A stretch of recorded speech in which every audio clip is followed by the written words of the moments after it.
Call of the Blade. We moved across town when I was in middle school, from an apartment to a bigger place with a yard, and most importantly, opportunity and space on the inside to make our new house a home. I remember how it was. 2 weeks of moving and chaos, I felt it even as a kid. Just so much going on, so many phone calls, so much looking over documents to make sure that they were being written and read right, and shifting schedules to make them align. Mommy broke down into tears more than once, and honestly, so did Dad. Then was the big day, the big move and all of the movers, and then, at long last, it was over. I remember. We got Chick-fil-A for dinner that night, and I remember both Mommy and Dad were looking just lost, like they were there but they weren't there. If I'd been older and wittier, I'd have said that lights were on but no one was home. At the time, I just offered them chicken nuggets and some of that weird special sauce, and they kind of looked at me, then at each other, then laughed. I remember Mommy. She was so pretty. Wavy yellow hair so long that it touched her waist, tiny, short, skinny, but from my memories and the pictures I've got, she wasn't exactly. Built like a kid. Not built like a kid at all, I remember.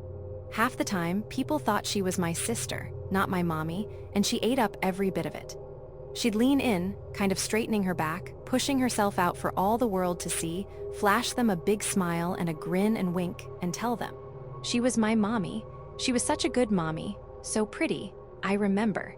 It was that summer, so Dad was working a lot. Lots of long hours, sometimes far from home. The days were long, but sometimes he didn't even get home until after the sun was down. He was constantly tired, too tired to play, too tired to even rest, if that makes sense. Always something on his mind about work, he didn't even have time to do half the projects that he promised Mommy he'd do. That's what led up to it. That's what caused it.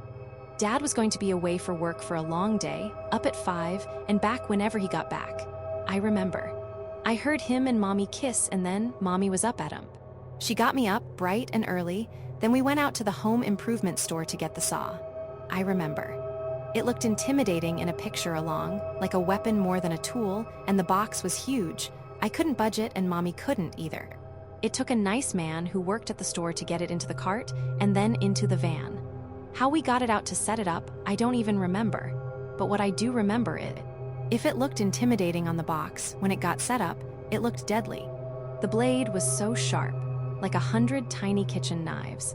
And when Mommy told me how it worked when she tested it out, and it made that high-pitched whine, and then that roar, I bolted as if it was a beast about to eat me alive. Even when it stopped, it looked like a mouth opened wide, as if calling me in. Mommy laughed and just said to be careful and sit still and not talk or distract her or even move. It's safe, she said, if you're careful and respectful, and we gotta get the job done anyway for Dad's sake. So sit still, don't move, don't make any noise, and it'll all be okay. But what if no, silly? Be a good boy, sit still, don't move, don't make any noise. It'll all be okay. So I was a good boy, I sat still. I didn't move. I didn't make a sound as Mommy made the saw whine and roar and whir into life. Those 100 sharp kitchen knives, I couldn't even see them anymore. They were spinning so fast they looked like a disc. The blade was so sharp that it ate through the wood like it was paper. And I could see Mommy smiling and squinting, her blonde hair blown back by the blade. She looked like a warrior or a goddess of some kind. She was so pretty and awesome and cool. And then the wind changed, and Mommy's long blonde hair shifted and twisted as if called to the blade. At first, nothing happened. I guess the teeth cut her hair like a scissor. But then there was more. There was a lot more. And it got trapped in the blade and pulled into the saw, and then Mommy got yanked forward. And she was so tiny, and so she was called to the blade, and then the screaming roar that I thought was going to eat me turned its appetite on her. It pulled her face first into the blade. She stopped herself with her arms, kind of.